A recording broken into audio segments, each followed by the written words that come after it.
안녕하세요. 넓고 다양한 부동산 정보를 전해드리는 현직 공인중개사 우리들 아파트입니다. 가을 이사철을 맞아 매매나 전세 문의가 조금씩 있기는 하지만 이전과 비교해 계약 자체는 많이 줄었습니다. 대출 문제 등 여러 문제들이 복합적으로 겹치며 거래 자체가 줄어들고 있습니다. 그럼 자세한 내용을 살펴보기 전에 구독, 좋아요 눌러주세요.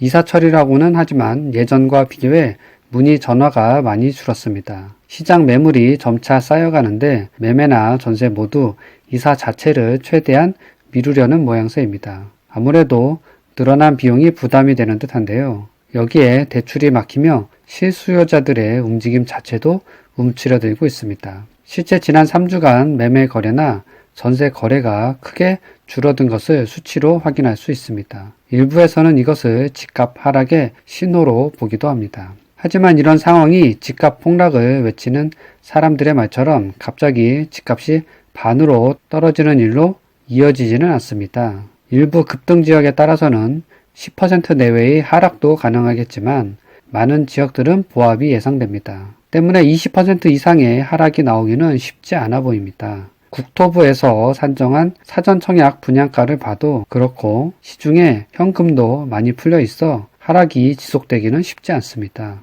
또한 공급 부족에 따른 저가 매수를 통해 차익을 보려는 부동산 불패론자들도 시장에는 많습니다. 개인적으로 부동산 시장이 안정화되기까지 시간이 필요해 보이며 한두 차례의 금리 인상이 진행된다 해도 그 이상의 금리 인상은 힘들기 때문에 시장의 영향은 제한적일 것으로 보입니다. 결국 대선 이후 부동산 정책에 따라 집값 흐름에 영향을 줄 텐데 아직 여기까지 미리 속단하기는 쉽지 않을 듯 싶네요. 현장의 분위기를 살펴보면 매매의 경우 일단 올해 초와 비교해 20% 이상 오른 호가가 부담입니다. 서울과 경기도 대부분 지역 실거래가가 10에서 20% 가까이 오르다 보니 아무리 실거주 목적으로 집을 매매한다 해도 부담이 크다고 합니다. 실제 매매를 하기 위해 부동산을 방문하시는 분들이 희망하는 가격대를 보면 지난해 말 혹은 올해 초 매매가를 기준으로 오시는 분들이 많습니다. 여기에 매매의 경우 늘어난 취득세도 부담입니다. 서울 경기권 매매 실거래가가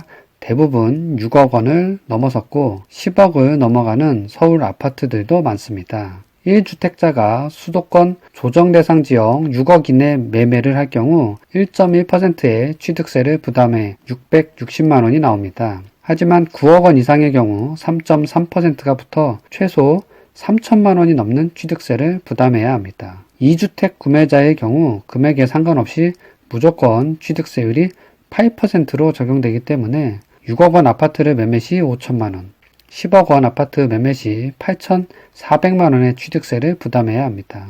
현금 여유가 없는 분들이거나 이전에 가지고 있던 집을 매매해 차익이 생긴 경우가 아니라면 취득세만으로도 부담이 큰 게 사실입니다. 특히 갭 투자를 목적으로 오시는 분들 가운데 취득세를 전혀 고려하지 않고 집값만 생각하고 왔다가 2주택 구매 시 취득세가 8%를 넘는다고 하면 깜짝 놀라는 경우도 있습니다. 갭 투자와 바뀐 세법에 대한 공부가 부족한 경우 갭 투자를 말리는 이유도 바뀐 세법이 결코 녹록치 않기 때문입니다. 매매와 전세 거래가 줄어든 또 다른 이유는 바로 대출이 막혔다는 점입니다. 정부에서 다시 전세 대출을 풀어줬다고 하지만 확실히 올 초와 비교해 조건도 까다롭고 이율도 올라갔습니다. 임대차 3법 이후 공급 부족까지 겹쳐 매물은 줄어들고 전세가는 계속 오르다 보니 새롭게 전세를 구하려는 분들 입장에서는 난처할 수밖에 없습니다. 뉴스에서는 일단 급한 불을 끈 듯 실수요 전세 대출을 이전처럼 해준다고 했지만 현장에서 어느 정도 이율과 조건으로 대출을 실행해 줄지 알 수 없어 계약을 하려는 실수요자들은 불안할 수밖에 없습니다. 크게 오른 전세가도 부담스러운데 대출마저 줄어든다면 집 크기를 줄이거나 외곽으로 나가야만 하는 상황이라 불과 1, 2년 사이에 이런 변화가 세입자들 입장에서는 당황스러울 수밖에 없습니다. 상황이 이렇다 보니 다들 오로지 청약만 바라보는 분위기입니다. 어떻게든 시세 차익을 남길 수 있는 입지 좋은 곳에 청약만 당첨되면 수억 원의 시세 차익에 평생 걱정 없이 살 수 있는 내 집 마련이 되는 만큼 갈아타기든 새집 마련이든 청약만 바라보는 현실입니다. 어떻게 보면 정부가 시장 논리를 왜곡하고 가능성이 낮은 청약에만 사람들을 몰아가는 듯해 불안하기도 합니다. 내년 대선을 앞두고 있는 정부의 가계대출 목표치를 적정선에서 막아야 하는 현실적 고민도 이해가 되지만 지금의 청약 시스템과 부동산 시장에 대한 불신은 어떻게든 풀어야 할 문제가 아닐까요? 궁지에 몰려 이사를 할 수밖에 없음에도 쉽게 이사를 결정하지 못하고 대출과 세금 걱정에 불안해하는 실수요자들의 마음을 조금은 이해해 줬으면 좋겠습니다. 마지막으로 구독, 좋아요 부탁드립니다. 시청해주셔서 감사합니다.